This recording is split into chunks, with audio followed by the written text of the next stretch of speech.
Ledakan. Setelah maju agak jauh, Suchen mendengar suara pertempuran datang dari depan. Seharusnya ada di sini, Suchen mengangguk. Dari suaranya, pertempuran di depan sangat intens. Mungkinkah ular sanca daun hijau besar setengah binatang itu dikepung lagi? Suchen secara bertahap mendekatinya. Meskipun itu adalah setengah binatang, itu sangat kuat. Namun, ada banyak magang bela diri di puncak mereka di tim. Jika mereka mengepung python daun hijau besar, itu akan sangat mudah. Suchen meningkatkan kecepatannya dan tiba di tempat kejadian dalam waktu kurang dari 1 menit. Namun, situasi di sini agak berbeda dari apa yang dia bayangkan. Lebih dari 10 magang bela diri mengepung python daun hijau besar. Ular piton hijau besar ini memiliki panjang 15 meter. Itu sudah berevolusi ke tingkat binatang buas. Namun, itu baru saja menjadi binatang buas, jadi kekuatannya tidak terlalu kuat. Suchen melihatnya sebentar dan bingung. Bagaimana python daun hijau besar ini tiba-tiba menjadi binatang buas? Seekor binatang setengah ganas bernilai 500 poin. Tetapi jika itu adalah binatang buas, itu bernilai 1000 poin.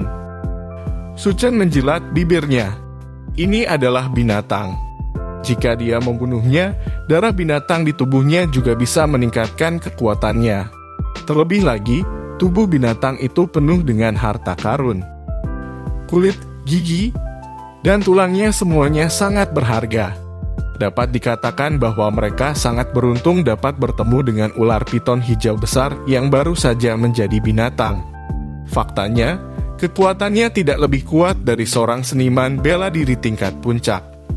Suchen bersembunyi di hutan untuk mengamati dan tidak bergerak.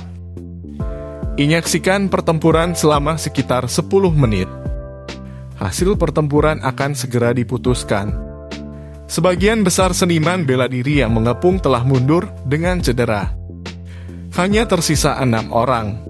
Mereka adalah 6 jenius dengan bakat kultivasi menengah dari akademi pertama. Ke-6 dari mereka semua adalah murid puncak dan ada banyak luka di tubuh mereka. Namun, luka ular piton hijau besar itu bahkan lebih parah. Kulitnya dipenuhi panah dan ada luka di mana-mana. Bahkan bagian atas kepalanya telah digorok. Tiba-tiba, ular piton hijau besar itu menjadi gila. Itu secara langsung mengaktifkan kekuatan garis keturunannya dan kecepatannya melonjak ke tingkat yang sama sekali baru.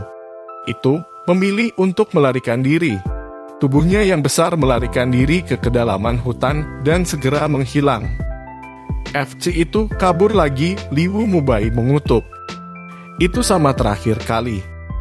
Selama ular piton hijau besar ini menyadari bahwa ia tidak dapat mengalahkan mereka, ia akan melarikan diri. Dan mereka tidak bisa mengejar. Dalam kegelapan, Suchen menyeringai dan tubuhnya dengan cepat terbang keluar, bolak-balik melalui hutan. Ini luar biasa, setelah saya mengaktifkan bakat kecepatan saya bahkan lebih cepat dari binatang buas ini. Suchen sangat bersemangat. Kecepatannya di atas python daun hijau besar. Bahkan jika dia tidak bisa mengalahkannya, dia masih bisa melarikan diri. Segera, Suchen terjebak di sebuah gua. Tempat ini sangat gelap dan sunyi. Python daun hijau besar sudah sangat lemah. Itu berbaring di atas batu dan tidak bergerak.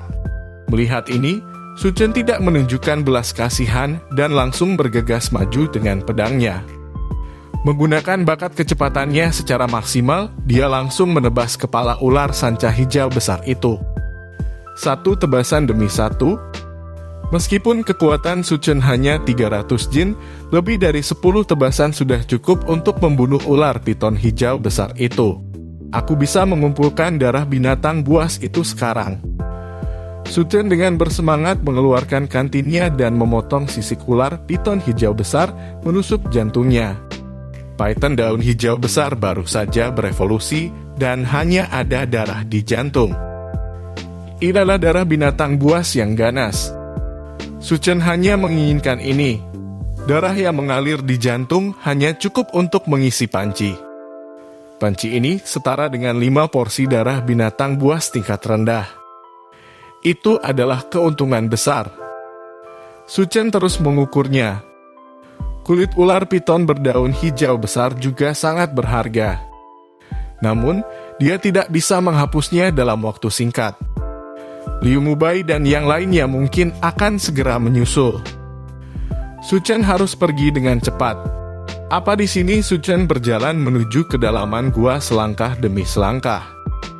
Python daun hijau besar itu ingin kembali ke sini bagaimanapun caranya. Mungkinkah ada harta karun yang menariknya? Berjalan ke ujung gua, mata Su Chen membelalak kaget. Ada kolam batu kecil di depannya. Ada beberapa cairan putih susu berkumpul di dalamnya. Dari langit-langit batu di atas, muncul cairan putih pucat yang mengembun dan hampir meneteskan stalaktit. Ini stalaktit. Su Chen belum pernah melihat hal ini sebelumnya. Itu semua berdasarkan tebakan. Ia pergi dan mengendusnya. Dia bisa merasakan energi kuat yang terkandung di dalamnya. Itu pasti sesuatu yang bagus. Su Chen mengeluarkan botol air lagi dan mengambil semua susu stalaktit. Liu Mubai dan yang lainnya akan bergegas. Su Chen berpikir sejenak dan langsung meruntuhkan pintu masuk gua. Itu menutupi fakta bahwa ada harta di sini. Menurut dugaan Su Chen, karena susu stalaktit akan lahir di sini, mungkin ada sesuatu yang lebih berharga di dinding batu. Dia ingin menjelajahinya perlahan di masa depan. Setelah menghapus semua jejak, Su Chen menggali mata ular piton hijau besar dan meninggalkan tempat ini. Ketika lebih dari 10 menit berlalu setelah dia pergi, Liu Mubai dan yang lainnya tiba. Apa yang terjadi? Seorang siswa berseru. Liu Mubai berjalan lebih dekat untuk melihat dan ekspresinya langsung menjadi suram. Mereka telah mengejar selama setengah hari dan begitu banyak orang terluka parah, tetapi hasilnya benar-benar diambil. Mata ular sanca daun hijau besar itu hilang, begitu pula darah binatang buas di dalam hatinya. Ini adalah dua hal yang paling penting. Melihat mayat ular piton hijau besar yang dimutilasi, orang-orang dari Akademi Pertama sangat marah. Jika mereka bertemu dengan orang yang telah mencuri mata binatang buas itu, mereka pasti tidak akan melepaskannya.